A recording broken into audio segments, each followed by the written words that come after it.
sao phải vào đâu nữa nó phải một xe nữa tôi sao phải nó lấy cả cái gì tôi giờ cái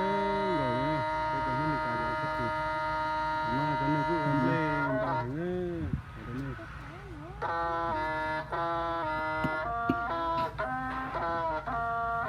nó có túi rồi mình xem lên đó bắt cùi mà đâu có cái kia đi cho nó để áp cái túi mình nữa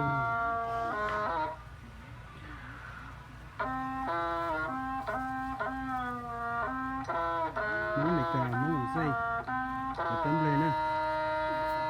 ô món cho thơ à cái chị thơ nè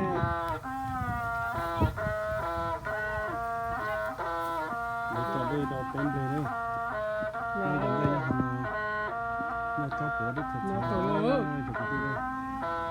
lên cái lên mà cho lên cái sẽ có sẽ được cái này cũng tùy vào này có té có té trong cái nó là cái gì cả nó thì có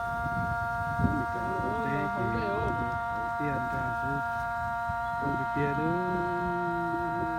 cũng lên mà để xem tôi hai tít tiền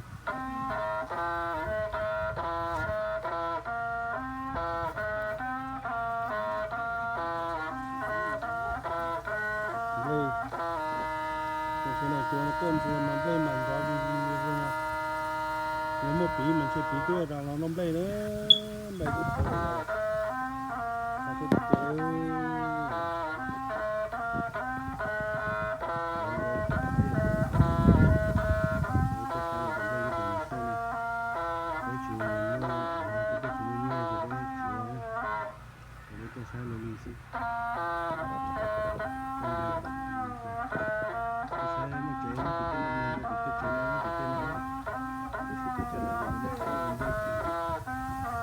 đây cho nó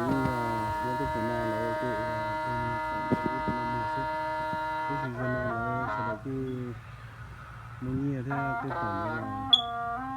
qua như là chúng hay là cái đó là một blade này blade là kiểu như là qua thì nó cầu hình đôi bởi vì hình đôi mà chưa tạo thành nữa tự nhiên là nó là cái cầu nên mình bị chia này rồi cái là bảo cái này là đây chỉ tẩy sang cái cổ kiến nó lâu lên thôi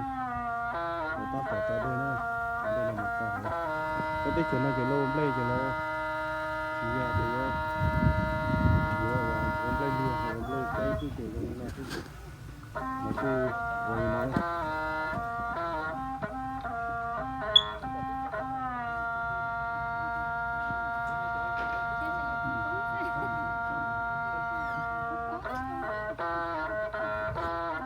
lên này cho nó lên nó tí à một tí thịt xào này cho nó phải thịt xào này thịt xào nó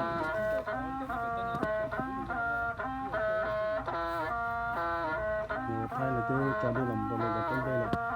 để tôi làm việc tôi làm như là này cho đa hay là chọn chúa muốn chưa lấy cho mình chúa xếp bé hắn đây cho mình đan lì rồi sắp tao nó là ô chả chú mắm để chia nữa cái điều nên phải nó chưa rồi giờ nó cũng tốt cho nó rất cái chuyện nó chú lên để chia mắm mềm lẩu nữa nó giờ thay là như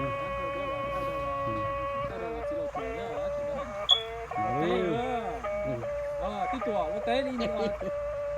té đi để lâu đấy, thế mà có một lâu chả ấy giả co đấy à, xích giờ thứ tới một co đấy, trong đây nó chó ấy sáu giờ cơ nó này, nó có cái gì, cái này nó tới toàn là cái đa nó tìm cái bốt tệ cái này nó khác thế này,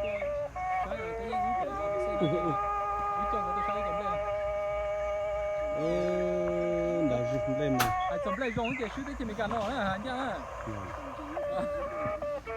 Đây các bạn em play thằng sao ấy thì nó bé cho đây nó luôn có một tàu nào phải nó đây tiếng nhá tiếng chữ nó có một cái plot đấy mà có một tàu à chụp vào tung chụp tới mà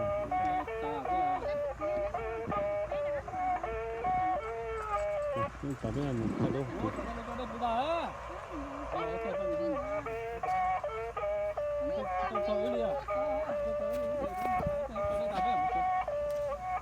xe là cho đêm mà ở nhà thì cũng có nó đây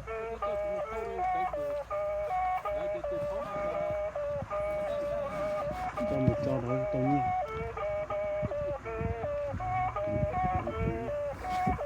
để chơi chỗ thì kia thì nó được chơi mình kiếm lên gì thì nó rồi tới rồi nó này với nhiều những gì cha tôi hay đi chơi như kia thì tôi chơi chủ yếu xe này đây mình cả đây được kia đây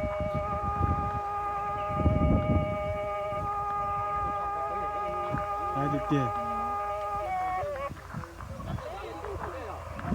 nó bé lỗi vậy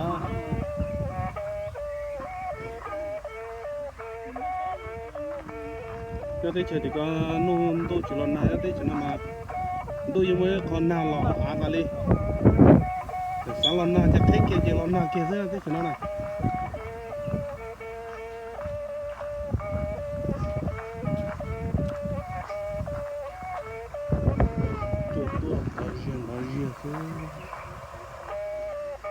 ô giờ cho tao nó thật sợ luôn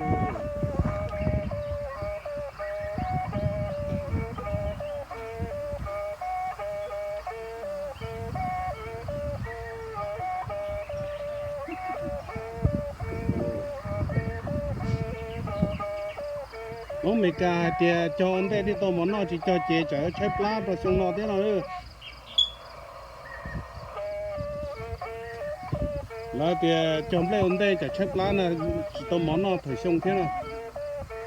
người của tôi cho nó người của tôi dọn người nhập tê đây này tôi dọn nó trên chơi trong đây trên trong đây chơi tẩu rú tua rồi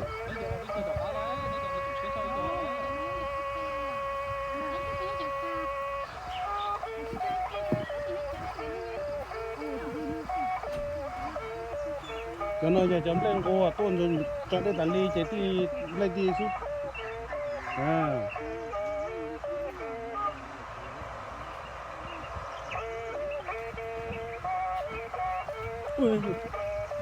mà có lò rung rung á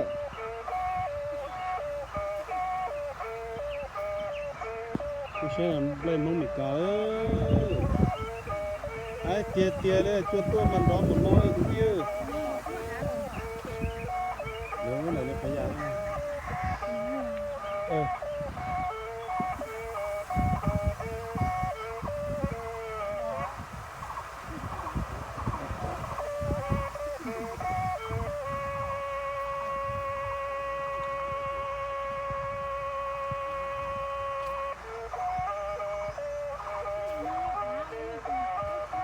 đã phải dám bò rồi nó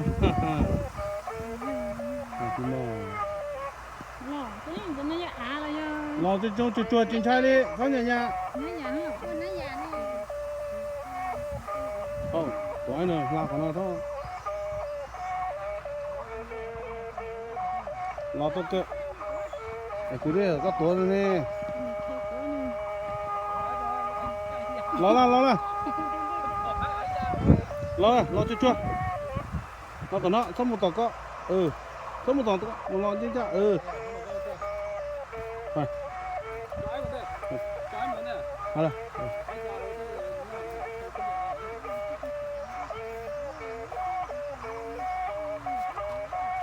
cái nó phải đi lấy cái nó không chịu mua cái nó đi chấm đây nó giờ cho cá thì ít cho nó sớm đây đấy để cho chặt nó chấm đây tự nhiên chứ cái nào nó lên chua tự nhiên chứ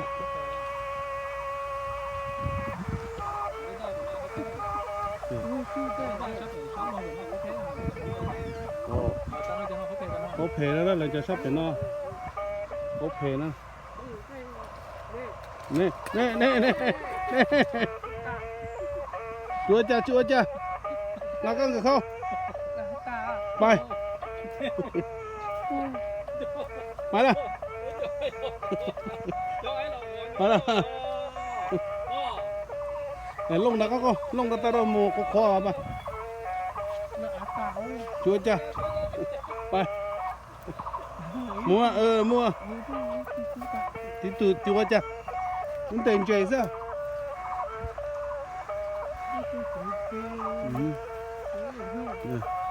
Lên chơi chứ thật thật. Phải là chú được bé. Chú đây chùa sao?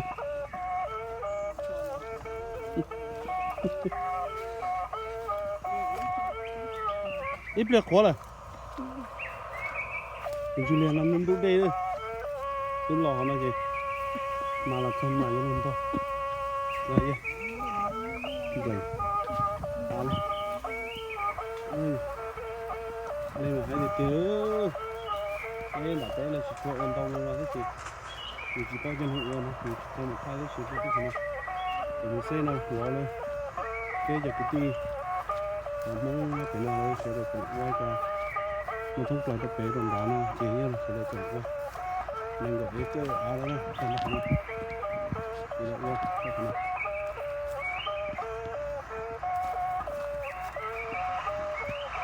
Mình chỉ là cái xe có một lò kia, chỉ lò kia có chỉ một lò, và cái nhá, nơi cái cọp cái sái này, rồi hai người cái này là cái còn thứ gì là con lia này, cái sự cho lấy chai tới một con nào con mông sườn còn thứ gì tới chỉ có tên nào.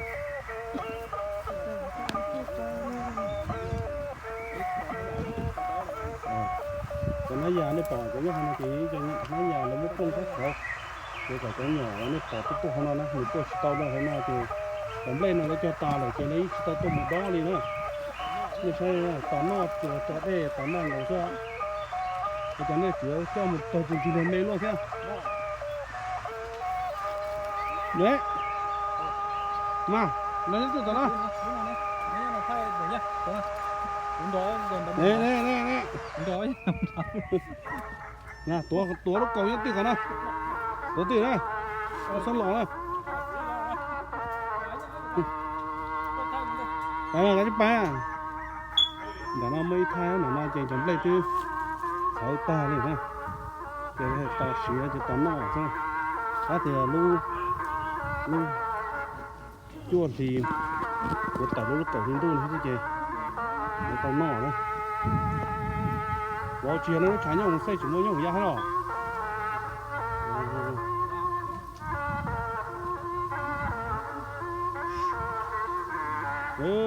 Lên đền đà giờ cái nào hai thì tiền đây xe cho họ bấm lên nó sửa ý ở bên lúc họ ở lúc bên họ chúng đi ít phong mà số mà chuẩn bị họ không chỉ nó có chỉ châu túi nhá hồi